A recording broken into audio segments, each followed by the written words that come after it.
muy bienvenidos a un nuevo episodio, el número 9. Bien, ¿Cómo ¿y estás, tú amiga? cómo estás? Ya te olvidé este año, Ay, por sí, favor. ya está bueno ya. Creo que sí, ya, por favor. Quiero que termine. Pero hoy vamos a hablar un tema súper importante que tiene que ver con algo que nos apasiona a las dos. Así, con esta cultura inclusiva, ¿sí? Así que nuestro episodio se va a llamar Más que palabras bonitas. Sí, porque en realidad mucha gente se llena la boca hablando de inclusión. Y ya habíamos comentado en otro episodio que el concepto de inclusión ya es un poco excluyente. Pero entendámoslo como de la idea de que todos queremos que todos tengan la misma oportunidad, y ese es el concepto un poco que queremos abordar, pero queremos en el fondo esta vez pensar un poco en cómo los profes, especialmente los profes de aula regular, se identifican con este concepto de cultura inclusiva a partir de una pregunta que surgió por ahí en las asesorías de qué tan inclusivo es tu colegio, qué cosas favorecen o dificultan la inclusión. Y a partir de eso dijimos, bueno, este es un tema interesante que sería bueno sobre todo abordar desde la perspectiva de ese profe que no tiene la especialización y que se ve enfrentado a esto. Como tú lo dices, es necesario que siempre estemos en conocimiento de esta palabra, o ir más allá que eso. Y bueno, además que noviembre es el mes de la inclusión, diciendo que es súper importante. Mucha gente en la sociedad solo lo asocia como a este acto de la Teletón, que sí, que va a estar a fin de mes, pero es mucho más que eso, es mucho más allá de esas situaciones. Son situaciones incluso que vemos hasta en la vida cotidiana, situaciones que vemos familias, no sé, por ejemplo en un supermercado, a veces pasan situaciones importantes, y siento que la sociedad también necesita como aprender de esto. Si bien lo vamos a asociar mucho a los docentes, pero también hay familias que nos escuchan, así que siento que también sería muy interesante que como sociedad igual vayamos aprendiendo a tener esa empatía, que es como la palabra que nosotros siempre como que lo relacionamos más que Exacto. inclusión. Siento que es necesario eso, como ser empático con el otro, ser empático con una mamá, con un papá, ser empático con el estudiante, ponerse en ese lugar. Yo sé que a muchos docentes, personas, a veces les es imposible ponerse en ese lugar porque no lo vive, no ve las dificultades o no ve las barreras más bien que están enfrentando todos los días. No es que una barrera esté solo en un minuto, en un momento, no, son barreras que suceden a diario, y yo sé que tú también lo has vivido muy bien como mamá y cuidadora. Entonces, ¿qué nos podrías decir como desde esa perspectiva? Mira, yo creo que más que favorecer, dificulta cuando un profe se quiere subir al carro de la inclusión sin saber realmente qué es lo que tiene que hacer, no por el tema de que cometa errores por no saber en el fondo, sino porque tiene como la idea de que incluir es decir, bueno, esta persona es una más en el grupo. Yo lo escuché muchas veces, pero resulta que ese uno más significa que lo tratan igual, le exigen igual, la pareja para todos, y no se puede. O sea, en educación, no importa que haya una discapacidad, la equidad no es lo mismo que la igualdad. Y muchos profes cometen ese error de tener un trato igualitario con los estudiantes cuando lo que se espera es equidad. Y ahí se cometen errores que son fuertes. O sea, no le puedes pedir tanto a la sociedad.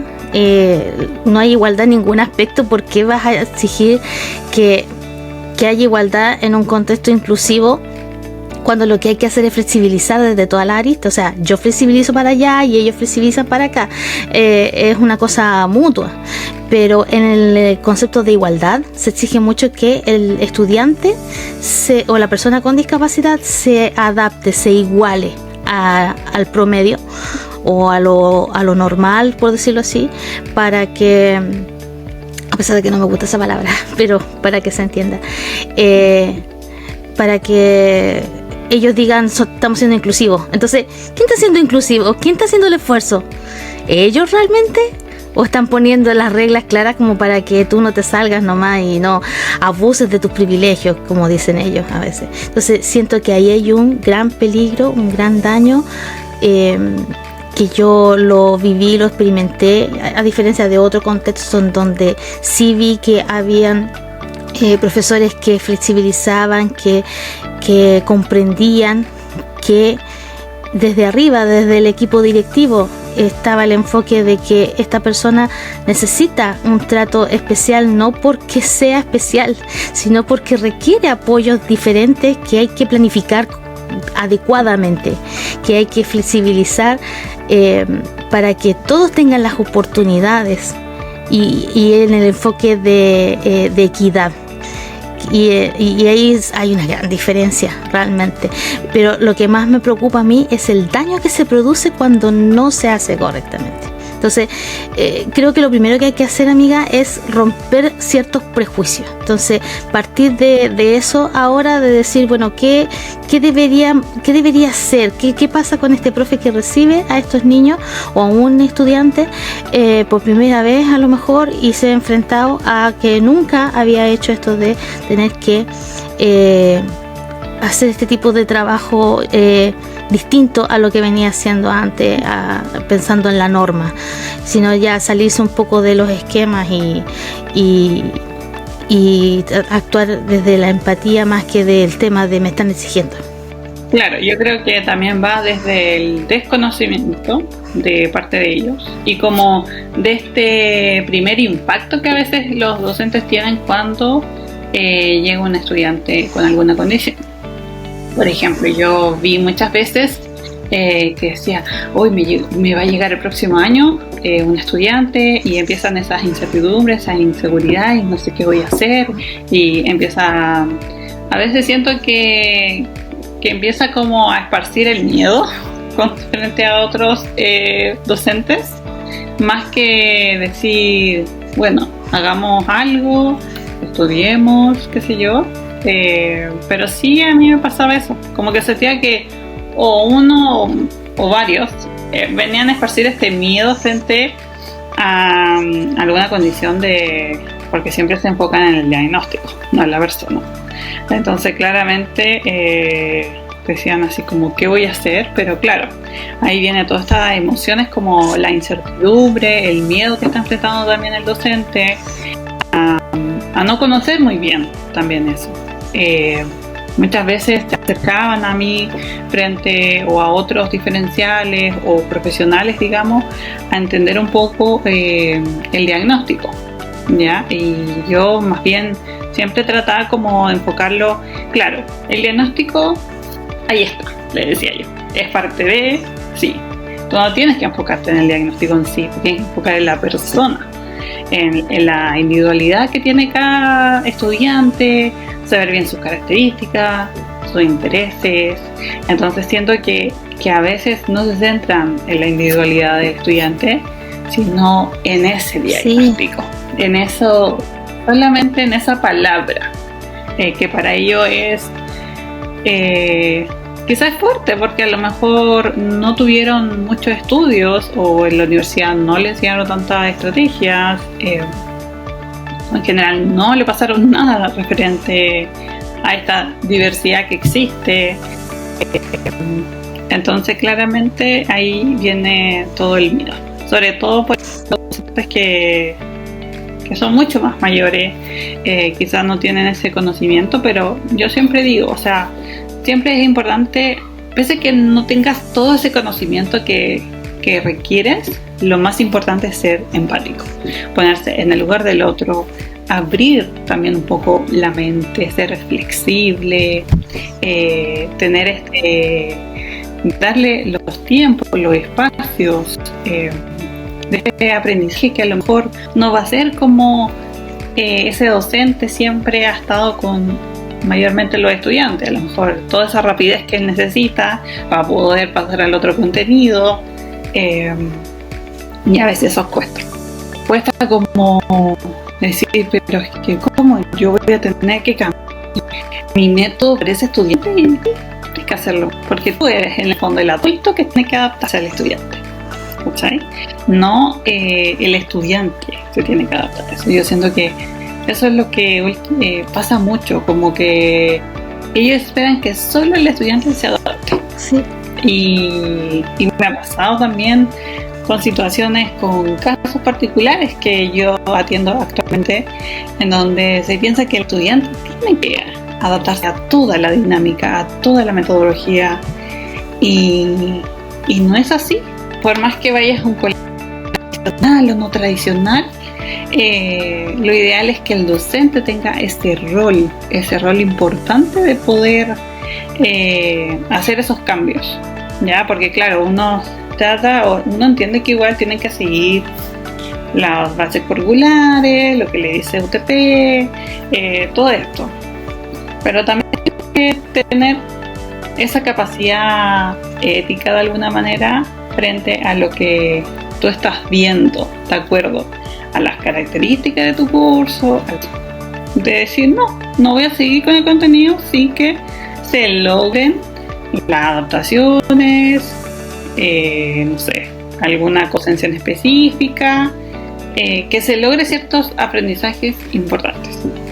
Y siento que a veces los profes no son capaces de hacer esa cosa. Es que sabes que también yo siento que los profes no creen necesariamente que estos estudiantes son su responsabilidad, pero cuando ellos forman vínculo con los estudiantes se da por naturaleza, porque cuando tú te vinculas emocionalmente con alguien que necesita ayuda, no puedes hacer oídos sordos, no puedes hacerte loco. Inevitablemente estás todo el tiempo pensando, ya voy a hacer esta actividad, tengo que lograr este objetivo con el curso, ya, pero con Pepito tengo que hacer esto, tengo que agregar tal cosa, y eso también podría servir a los demás. Entonces sí, ya empezamos a pasar de adecuaciones a diseño universal, y así se va evolucionando, pero yo creo que la clave está en el vínculo, porque claro, se espera que como profesionales lo hagamos sin necesidad de ese vínculo, pero seamos realistas, si no nos importa no lo hacemos. Y ese es el gran dolor que tenemos muchas madres, que sentimos que hay gente que no le interesa, que nos interesa el bienestar de nuestros hijos, que para ellos es un cacho, la verdad. Y es como tú decías en otro episodio, la barrera eres tú, y uno tiene que evitar ser la barrera. Uno como profe tiene que, lo primero es decir, a ver, ¿qué estoy haciendo yo que sea barrera para este estudiante? Porque es a partir de ahí yo puedo empezar. Y lo más importante es que te importe. Aunque incluso no inviertas emociones en el niño, solamente porque te importa, porque es una persona que depende de ti, que es tu responsabilidad, ya de ahí parte, po. Y los chicos igual después van ganando tu corazón, po. Pero es súper importante esta carrera, no podéis separar las cosas. Siento yo que cuando tú eres demasiado frío, estos tipos de casos se quedan solitos. Los adultos somos barreras. De hecho, hace un buen tiempo atrás tuve que citarme también con docentes, y a mí de verdad que me impacta la frialdad que tienen, me impacta hasta encontrarme con una psicopedagoga tan fría. Es que de verdad me impacta, cuando lo que más me impacta, porque a veces yo puedo entender docentes que podría, no diga que lo voy a entender completamente porque no lo voy a comprender nunca.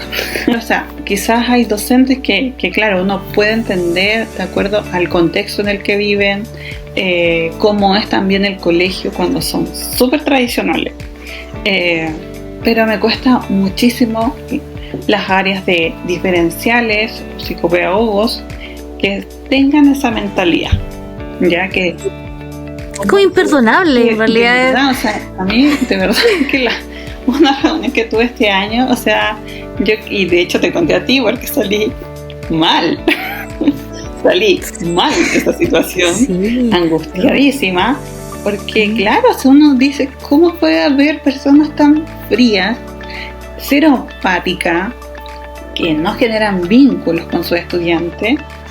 Entonces es ahí cuando uno dice, pero ¿qué onda? O sea, ¿de verdad te metiste en este mundo? Es como cuando el sistema te va comiendo, literal, ¿cachai? Te va comiendo, y sí, pero o sea, realmente no te interesa estar educando, no te interesa generar vínculos con tus estudiantes, no te interesa nada más que el sueldo. O sea, ¿por qué vamos a estar con cosas?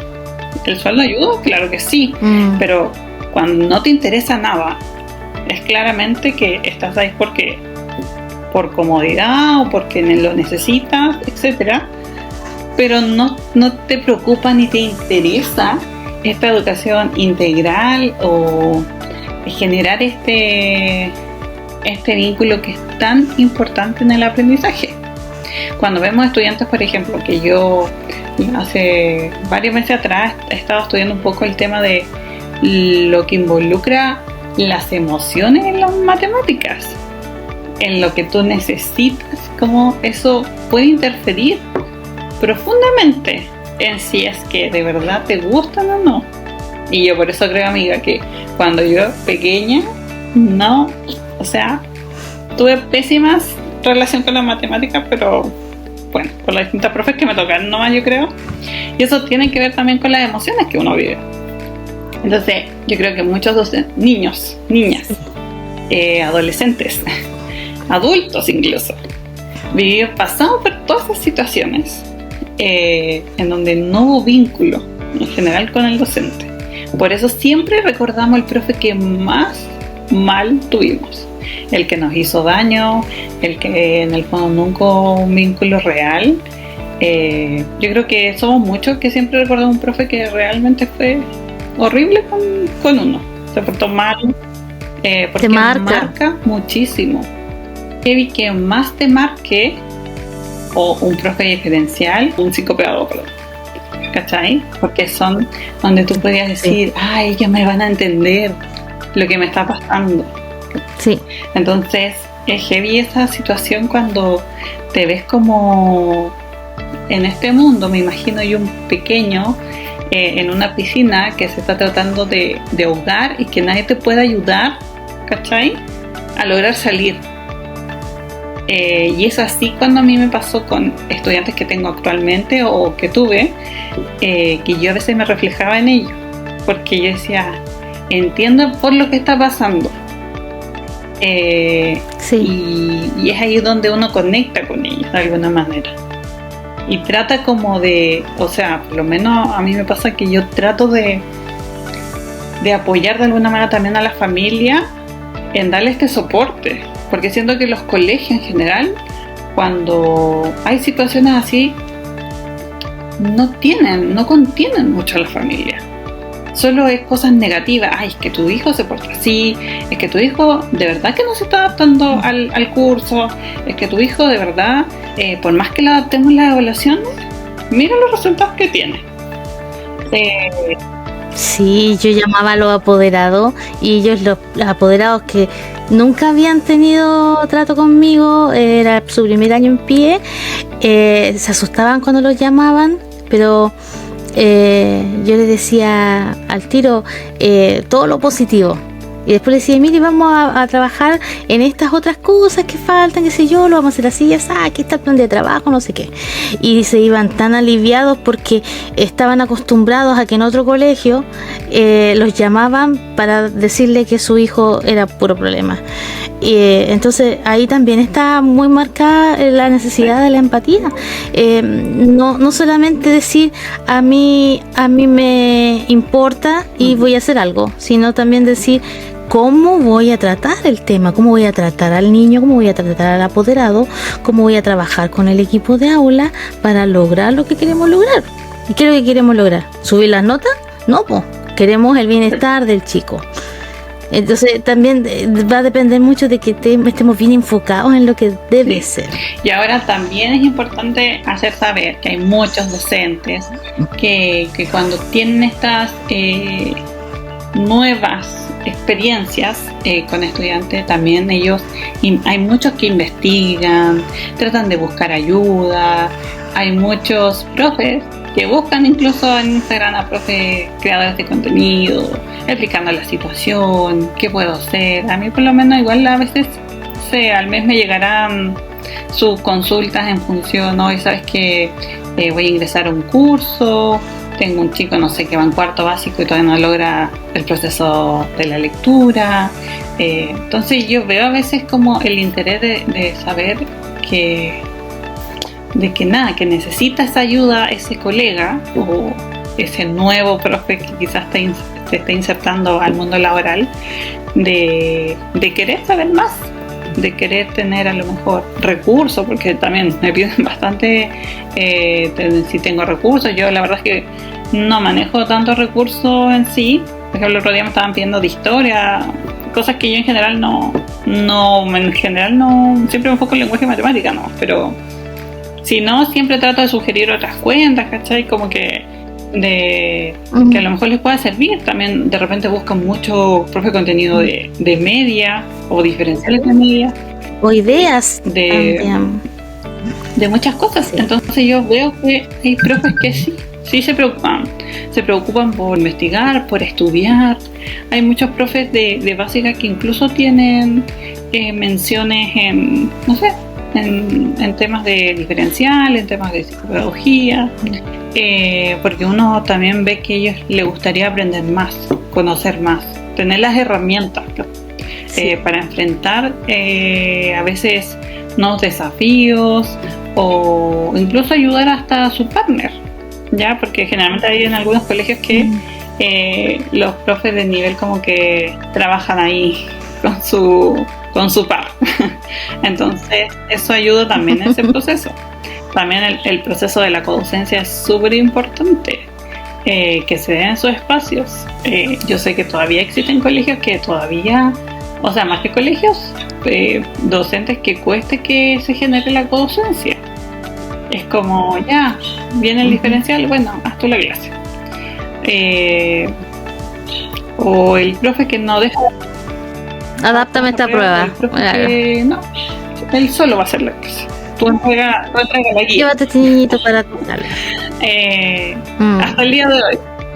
Tú tienes que poner la nota porque no sé qué hacer con el niñito. Hay casos así que la niña me dice, no sé cómo hacer la codocencia porque me es difícil.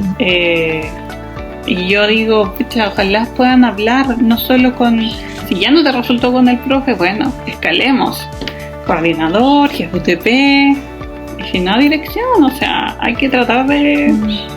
Si al final no es por el profe, no es porque uno se lleve bien con el profe. Si te llevas bien, genial. Si te llevas mal, déjalo atrás y sigue nomás.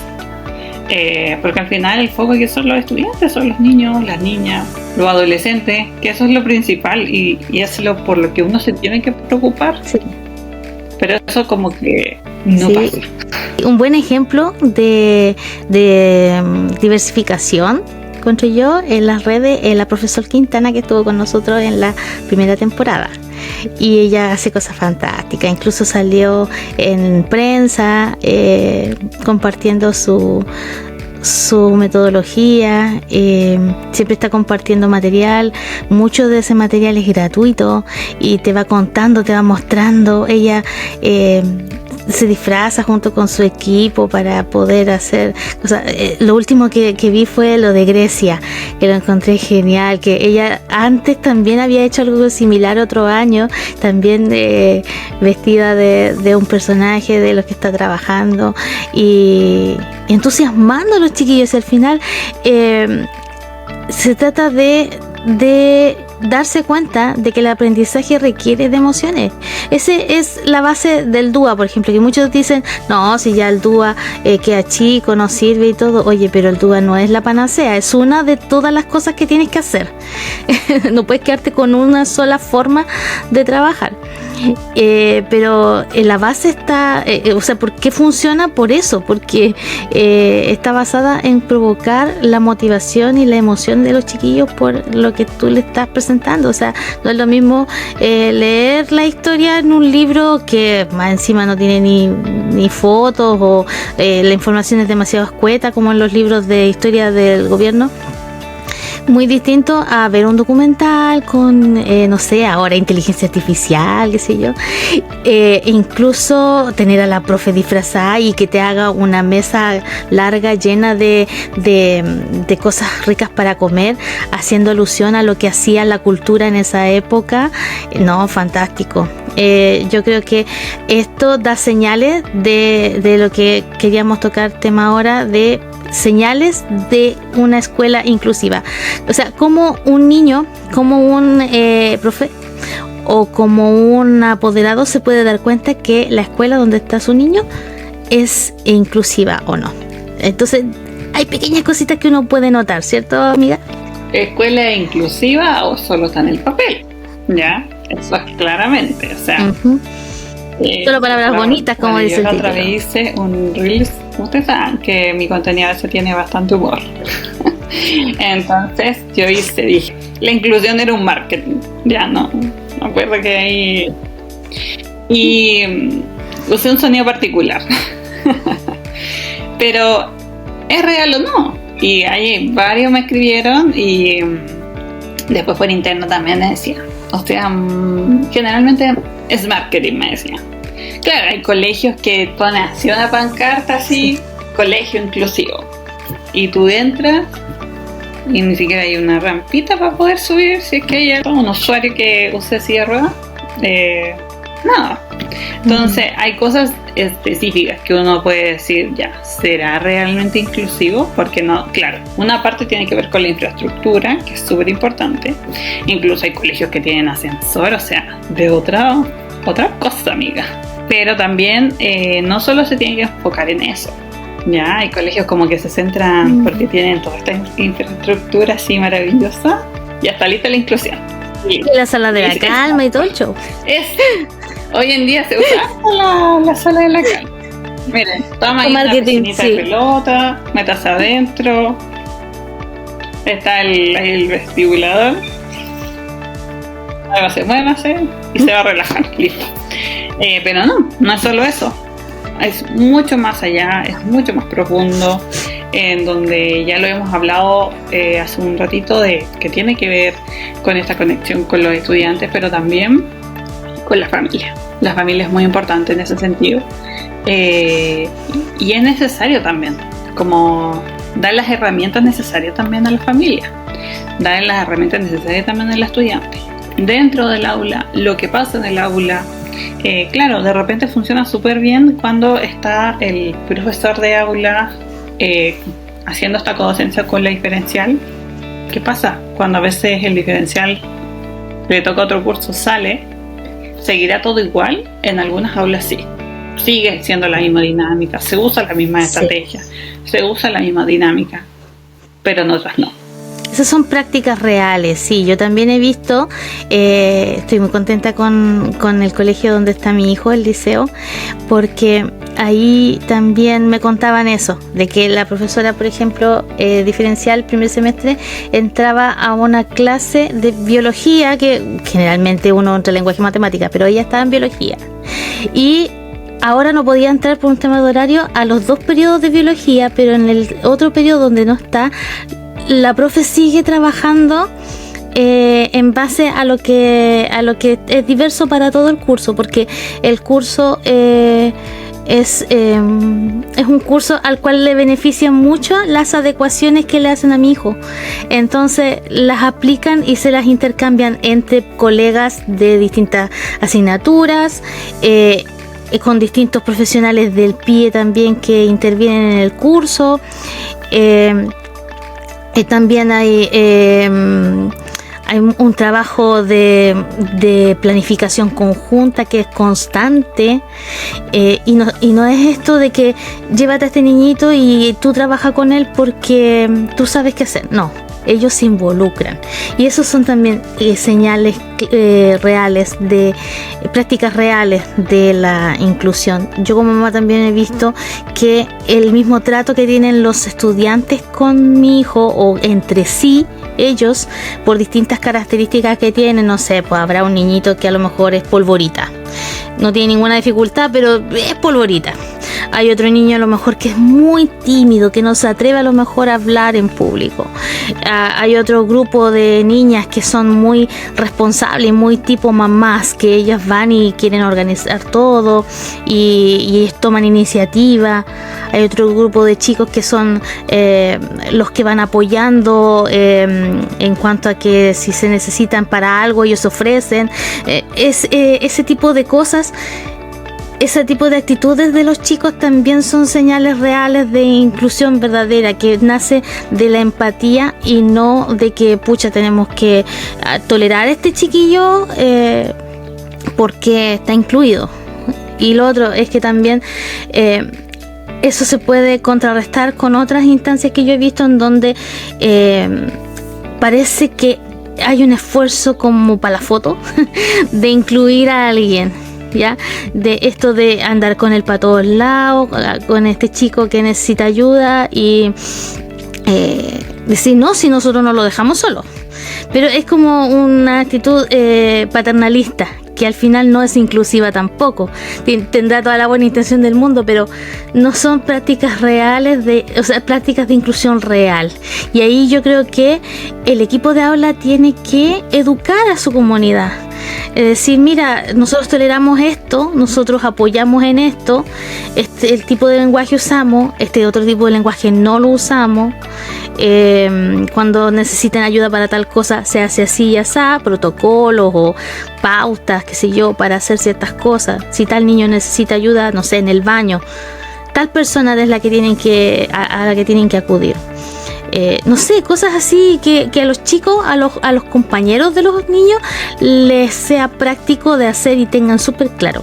Y esas cosas denotan que hay otro nivel, que ya la inclusión no es del cartel para afuera, para la calle, para la matrícula. Son cosas que a ellos también las valoran, los profes y el equipo en general la valora cuando empiezan a hacerlo, porque en el fondo se dan cuenta que si siempre hubiera sido así, se habrían ahorrado tiempo, energía, malos ratos, susto o lo que sea. No es lo mismo decir, pucha, me hago cargo de este niño porque nadie más lo está viendo, yo soy la que tiene que estar 24/7 con él en la escuela, a tener el apoyo de todo el equipo, en donde la señora de la puerta, el señor que está en la cocina, cualquier persona está involucrado en el proceso de que la persona con discapacidad o la persona con necesidad de apoyo se sienta parte del grupo, se sienta que pertenece, hacerlo parte, y no con este discurso de él es uno más porque las reglas para todos son iguales, sino porque realmente le doy el trato que necesita y él también me da de vuelta lo que puede darme. O sea, yo recibo su cariño, su atención y los chicos también lo van valorando, van diciendo, bueno, ¿qué me aporta este compañero que le cuesta tanto a mí, que yo no sé, soy la mejor del curso? Bueno, me aporta con su calidez, con que yo aprendo muchas cosas en punto de vista del desarrollo socioemocional a través de cómo yo tengo que interactuar con esa persona, aporta al tema de mi visión de la vida, aporta muchas cosas. Y eso hay que trabajarlo también en la escuela, no se puede dejar así como que este niñito viene, hacemos lo que podemos por él y ya.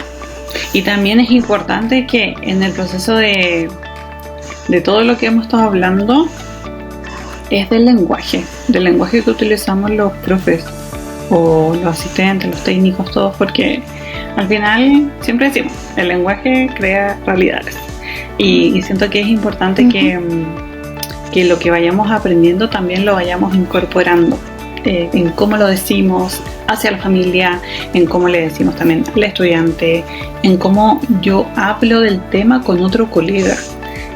Siento que es súper importante que hablemos, no sé, de equidad, ¿cierto? De que es necesario que hablemos de la empatía, que ya no hablemos de integración, porque eso ya está más que obsoleto, que hablemos de condición, no es que hablemos del niño PIE, o que hablemos de su diagnóstico, porque el diagnóstico es tu alumno, o tu alumno, TEA, ¿sí?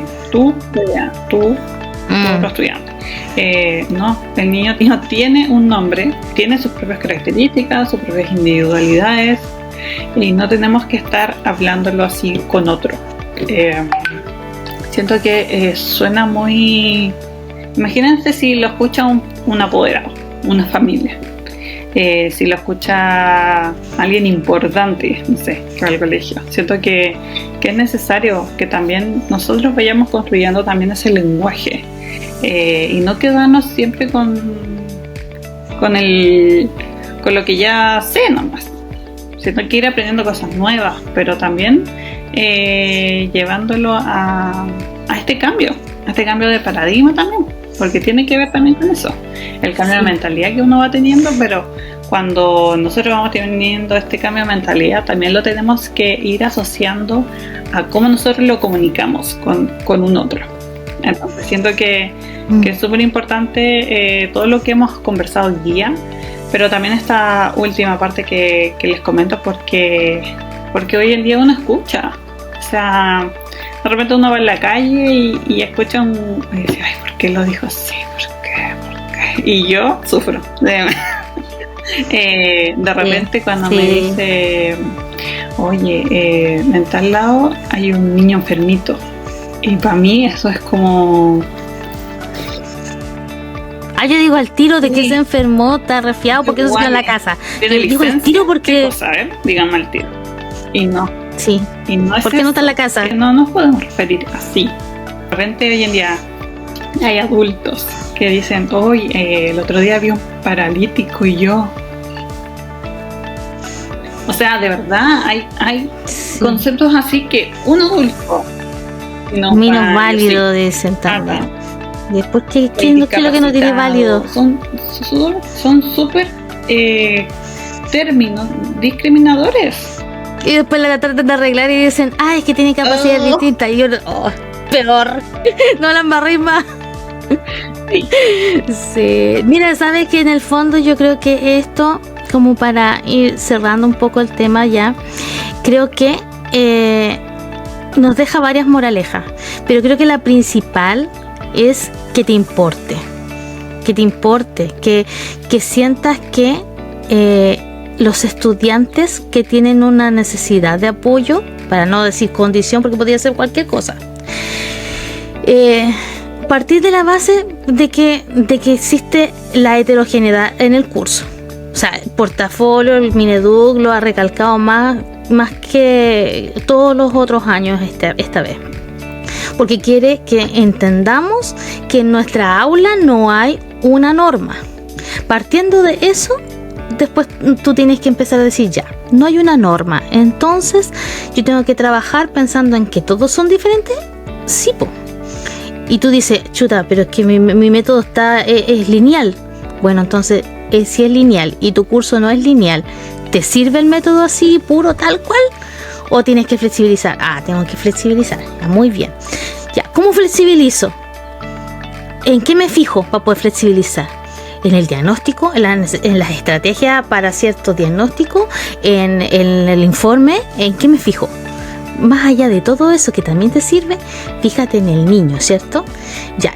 ¿Y cómo me fijo en el niño? ¿En qué me fijo? ¿Qué antecedente? No, mira, más que antecedentes que también te van a servir, forma el vínculo, que te importe. Y a partir de ahí, yo reconozco que los profes, mira, para ser justos, sí, es difícil encargarse de tener un aula diversa, de tener una enseñanza diversa, pero es lo más efectivo. Te vas a ahorrar trabajo, tiempo, una vez que ya partiste. Al principio te va a costar, profe, de verdad que te va a costar, porque sobre todo si es nuevo para ti, pero pero es ganancia en todos los sentidos. Vas a ganar tú en estrategias que te van a ir sirviendo después, ir renovando con otros cursos, en que la misma estrategia, si te sirvió, la vuelves a repetir con el mismo curso. Si los niños no son un programa de televisión, podías hacer cosas una y otra vez y te resulta.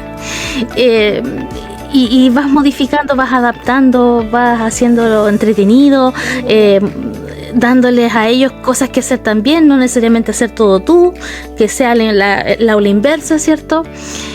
Pero lo más importante, creo, es que te importe que todos los niños aprendan a su ritmo y todo, pero que nadie se quede atrás, que todos avancen respecto de sí mismos. Y sí, el colegio te va a presionar con las notas y los puntajes y las no repitencias, pero eso son metas del institucional. Tu meta tiene que ser que todos tus estudiantes avancen desde su punto de partida, que puede ser muy particular o puede tener algunos en común. Generalmente en los cursos uno arma grupos mentales. Ya, este grupito es avanzado, este grupito es intermedio, este grupito necesita más apoyo.